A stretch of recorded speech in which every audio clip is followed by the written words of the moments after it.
Hello, I'm Melanie. Welcome to today's big question. This week we're discussing animals, and this week's big question is, why do we protect animals? We protect animals because they're amazing and beautiful, but also because they're important to the environment and the food chain. But people haven't always looked after animals.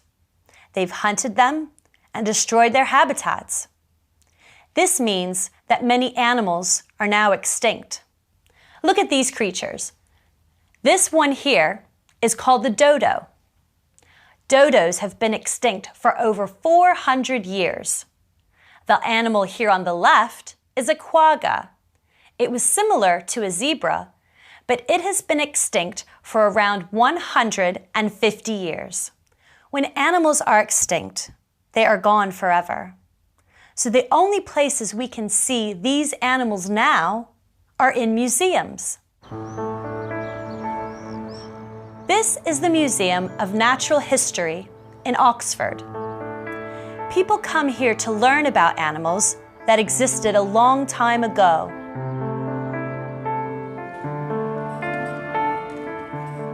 At the museum, you can see the fossilized bones and footprints of extinct animals. Scientists have created models too. These show us what the animals looked like before they died out. It's very interesting to imagine these animals alive. But it's sad that many have been hunted or killed or had their habitats destroyed. And did you know that many animals are rare and endangered today? Look at this tiger. It's beautiful, isn't it? But sadly, tigers have been unfairly exploited for their bones and fur. Today, there aren't many left in the wild. But some people are trying to help animals like tigers, and today there are sanctuaries where endangered animals can live. This is Marwell Wildlife, a charity that has been helping endangered animals for over 40 years. It is in England, but the animals here come from all over the world. This is the Grevy's zebra. It comes from Kenya and Ethiopia, and it is the most endangered species of zebra in the world. This is a scimitar oryx. It is completely extinct in the wild because they were hunted for their horns and their meat. Today, they only live in conservation areas like this.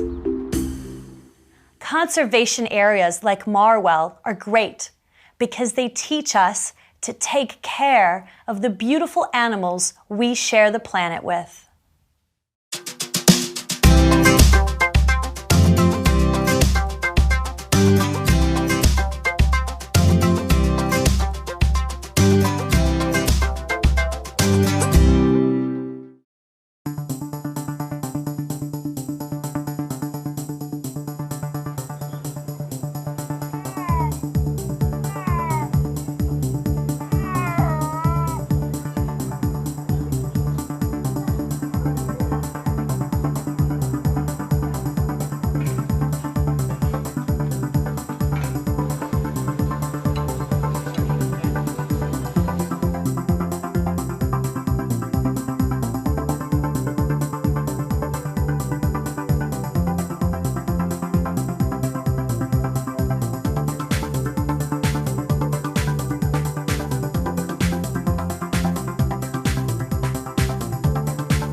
Hi there! Sorry, I just came from the dentist. I had a cavity in my molar, so I needed a filling and it's still a little painful. So here's today's big question. What are teeth for? Do you know what a molar is? Take a look at this picture. This is what our teeth look like. These teeth are called incisors. These teeth are called canines. And these teeth are called molars. Teeth help people and animals to eat. The incisors and canines are strong and sharp enough to cut and tear through food. The molars are wide and flat. They are very useful for grinding and chewing food. Animals that eat meat are called carnivores. Carnivores often have large canines so they can tear through flesh. Animals that eat plants are called herbivores. They have small incisors for nibbling and wide flat molars for grinding. People are omnivores. They eat plants like fruit and vegetables, and they eat meat too. People use their canines, incisors, and molars. Look at this crocodile. Do you think it's a carnivore or a herbivore? Look at those sharp teeth. It must be a carnivore. Look at this horse. Do you think it's a carnivore or a herbivore? It's got wide, flat teeth, so it must be a herbivore. But what about the elephant? It's got tusks and they look like large, sharp teeth, so you might think it's a carnivore, but it isn't. Elephants use their tusks to dig holes and fend off predators. You see, teeth aren't just for eating. Some animals use their teeth for fighting. Many carnivorous animals have sharp front teeth called fangs. Snakes, for example, have fangs, and some poisonous snakes can push venom through them. They often poison their prey before eating it. Other animals, like monkeys, use their teeth to clean themselves and each other. We also use our teeth to communicate, not just when we're talking, but even when we smile. Teeth are really important, so we have to take care of them. That's why I went to the dentist. I hope it feels better this evening. We're having pizza tonight.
Hi there!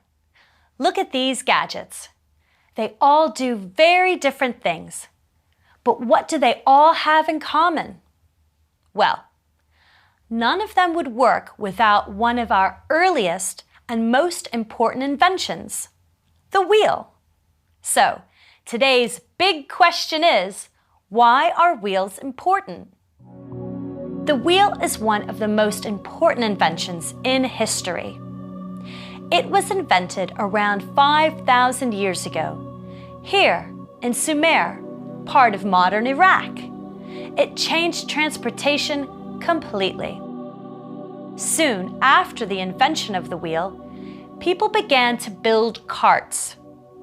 People could get animals to pull these carts along, and it made it a lot easier to transport things. This invention was so useful that some people still use carts today. Most forms of transportation use wheels. These bikes have two main wheels with spokes and rims. Cars have wheels on the outside and on the inside. There are wheels in the engine to make it go, and there's a wheel for the driver to control the car too. It's called the steering wheel. Even airplanes have wheels. They allow the airplane to take off, land, and move around the runway. Wheels are very useful for transportation, but we use them for lots of other things too. Can you think of any? This is a mill in England. These old mills are always beside a river or stream. The water pushes a large wheel attached to the wall of the mill. This wheel turns a special grinding machine to make flour.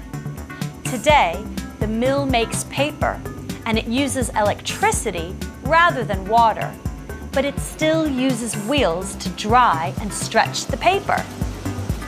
Lots of machines use wheels and wheel gears. This printing press, for example, needs wheels to print and turn the paper. We even use wheels for entertainment. This is the London Eye, a large Ferris wheel in central London. People can get on this wheel, ride it to the top, and enjoy the breathtaking views of London. The wheel was an amazing development in technology. Without it, we wouldn't have bikes or cars, and many of the mechanical devices we rely on wouldn't work. The wheel is an ancient invention, but it's still important in our modern world.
Hi there.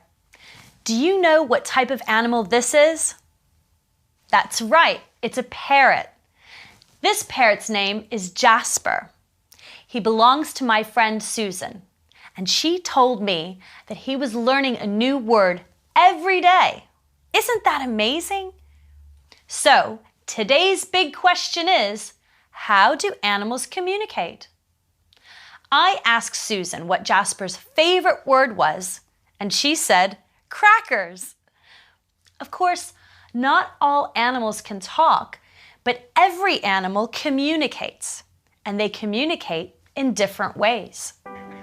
Animals communicate with each other for different reasons. A lot of animals are very territorial.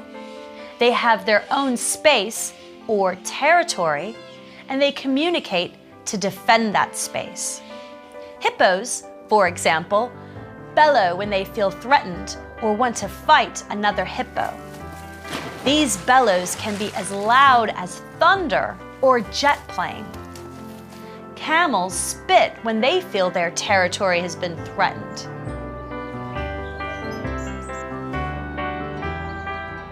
Some animals are predators. They bare their teeth when they want to scare other animals, and sometimes they roar. When other animals hear these predators, they warn each other. Monkeys, for example, communicate different alarm signals for different predators. If a monkey hears the alarm signal for a lion or a cheetah, they climb into the trees.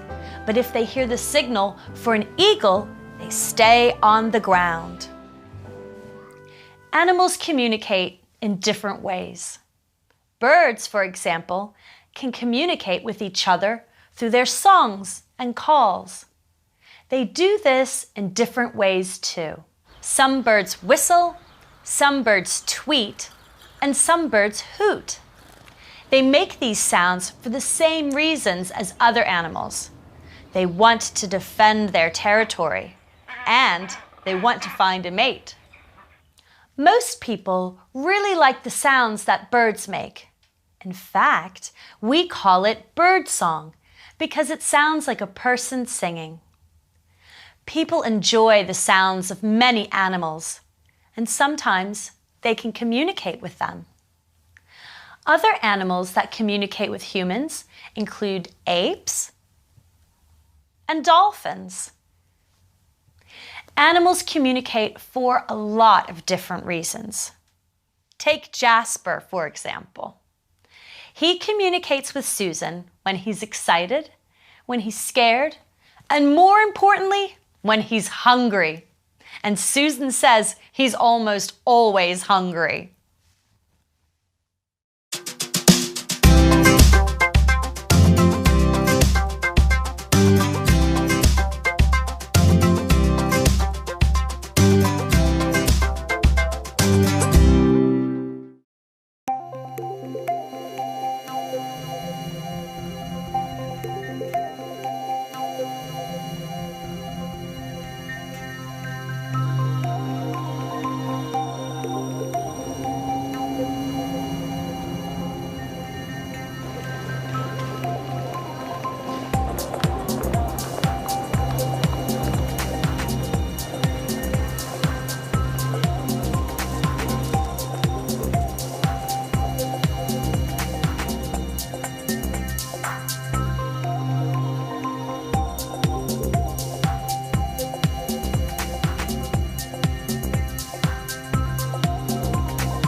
Hi, how are you all today? I'm really tired. I've just arrived back from my vacation in Greece. It was a great holiday, and I found out a lot about the country's history. Did you know that ancient Greeks invented the first crane, the first watermill, even the world's first computer? And of course, the first Olympic Games were in Greece around 1,000 years ago. The ancient Greeks gave a lot to the world, but many other countries have also made contributions to our modern life. And that's today's big question. What do different cultures give to the world? This is China. It's in East Asia. It's the most populated country in the world, with a population of over 1.35 billion people. It's also one of the world's most ancient civilizations and has given a lot to the world. One of China's most famous inventions is the compass. The compass uses magnets to point north and south. It's very useful because it tells people the direction they are traveling. The Chinese invented it 2,000 years ago, and it changed navigation forever. We still use the compass all the time. It helps us to read maps on land, and sailors use it so they can tell the direction they are traveling in. We use the compass for other reasons too. We use it when we build houses and other buildings, so we know they are pointing in the right direction. Today, there are lots of different kinds of compass. You can even get a compass on a smartphone. But its main purpose, to help us with direction, is still the same. This is Chile. It's a vibrant and multicultural country with beautiful countryside and busy cities. Today, most people here speak Spanish, but up until the 16th century, the country was ruled by the Incas.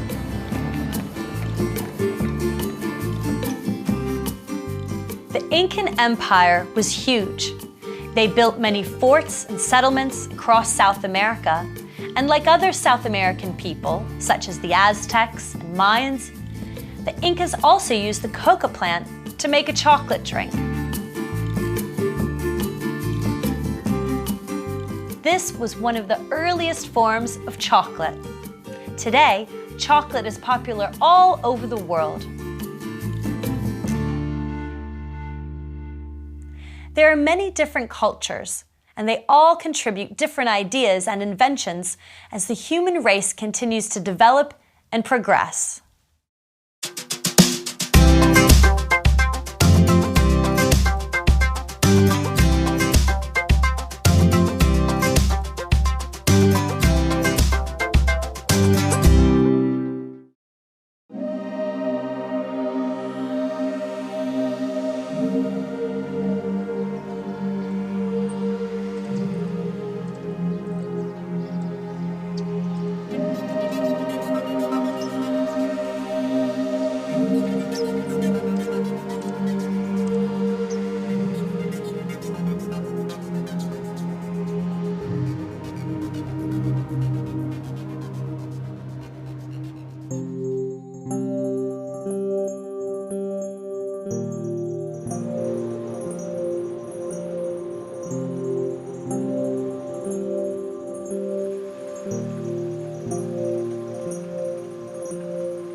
Hi guys! Today we're discussing mountains. Take a look at this picture. Isn't it amazing? I find mountains fascinating. They look beautiful and there's something inspiring about them. But did you know that they're also important to life on our planet? And that's today's big question.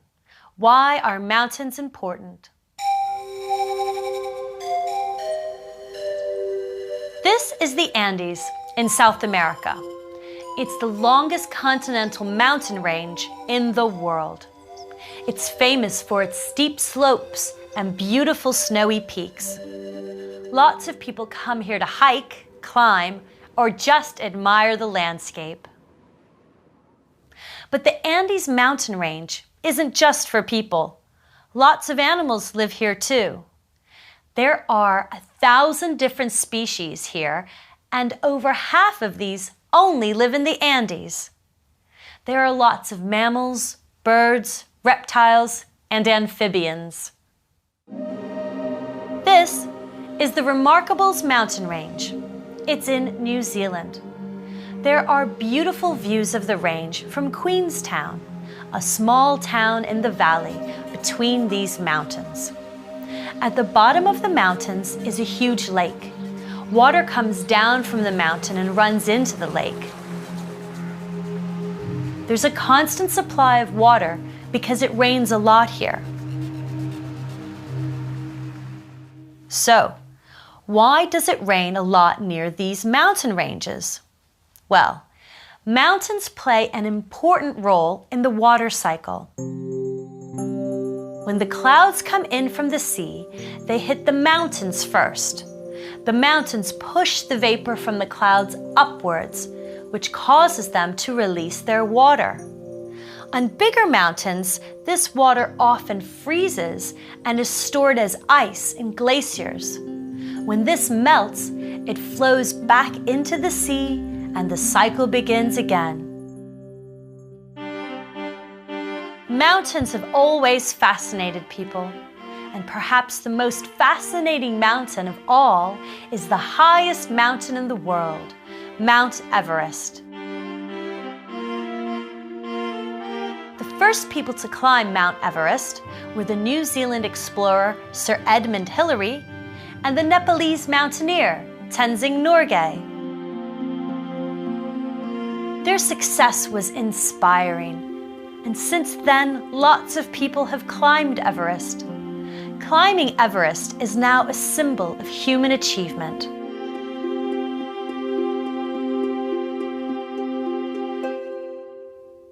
Mountains are important for lots of different reasons.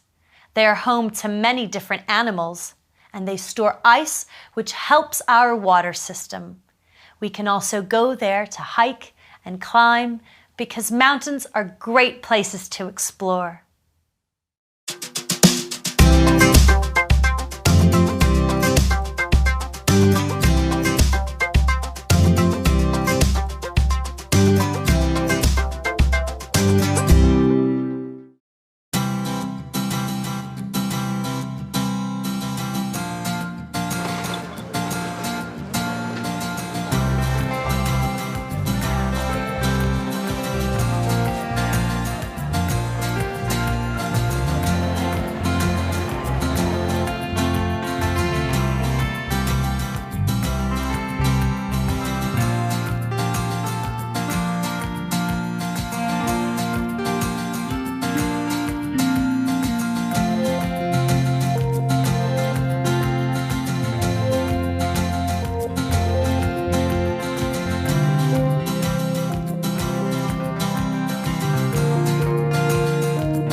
Hello, and welcome to another big question.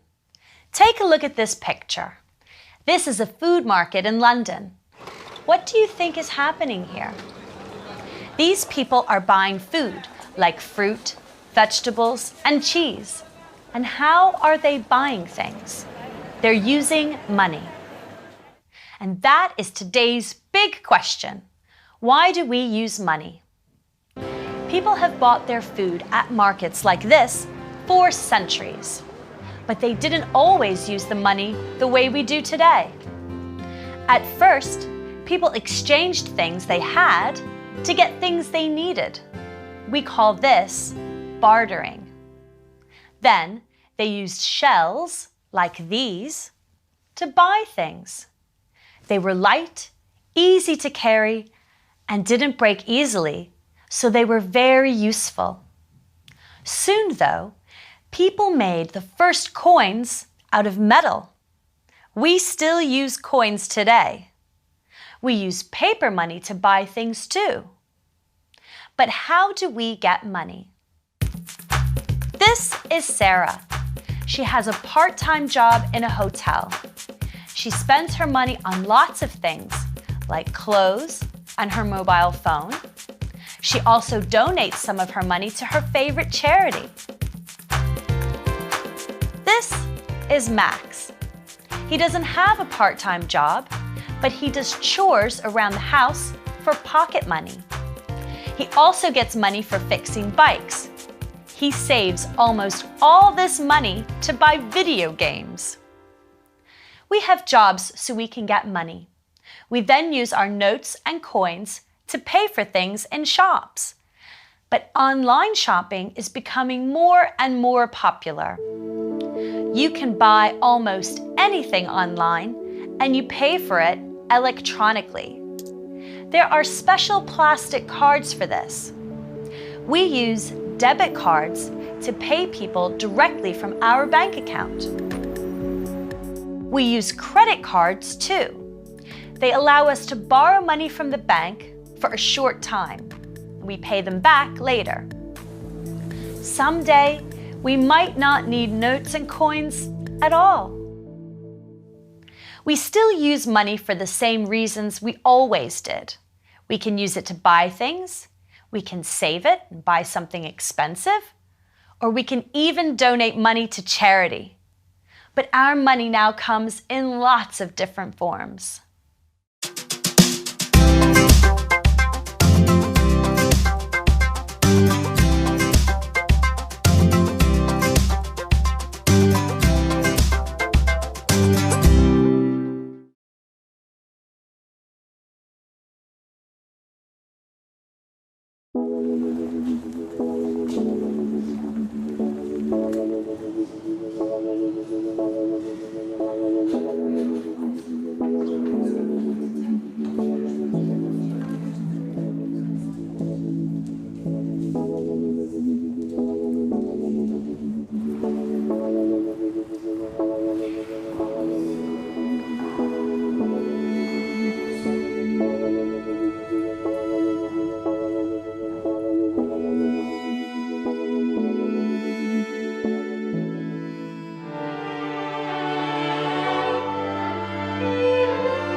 Hello! Today we're discussing different forms of art. There are many different forms of art, but they all have one thing in common. They all express our feelings and emotions. Today's big question is, How do we express ourselves? This is the Tate Modern. It's one of the largest art galleries in London. Around 4.7 million visitors come here every year. They come to see a variety of paintings and sculptures. Because the Tate Modern is a modern art gallery, the works of art here were all made after 1900. They show how art has changed over the last century as people have found innovative ways to express themselves through painting and sculpture. Of course, painting and sculpture aren't the only ways people express themselves. People also play musical instruments to express their feelings. Some people play in orchestras, and other people form bands. They write music that means something to them, and they play it for other people. This is Tiger Mendoza. They're a three-piece band. Ian writes the songs and plays the synthesizer. Helena sings, and Dan plays the guitar. Music is a powerful form of self-expression because you can express yourself through the melody or the words. Of course, some people like to express themselves through writing. Poetry is a form of writing that can be similar to music. This is William Shakespeare. He's famous for his plays like Romeo and Juliet, The Tempest, and Hamlet, but he's also well known for his poetry. People still read his poems today. One of the most famous of these is Sonnet 18, which begins, "Shall I compare thee to a summer's day?" It's an expression of love, and people still identify with it over 400 years after it was written. People have always felt a need to express themselves. We do this in many different ways, and it allows us to connect with other people. Self-expression is an important part of who we are.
Hello, and welcome to our last big question.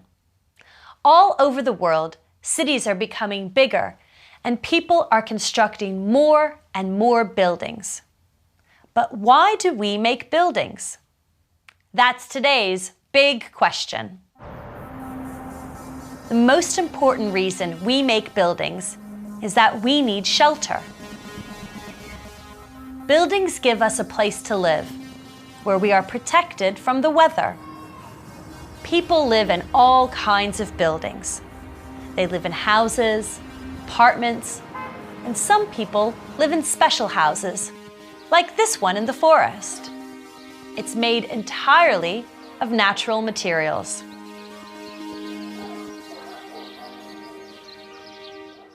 Of course, we don't just use buildings for shelter. We use them for working too. This is the district of Pudong in Shanghai, China.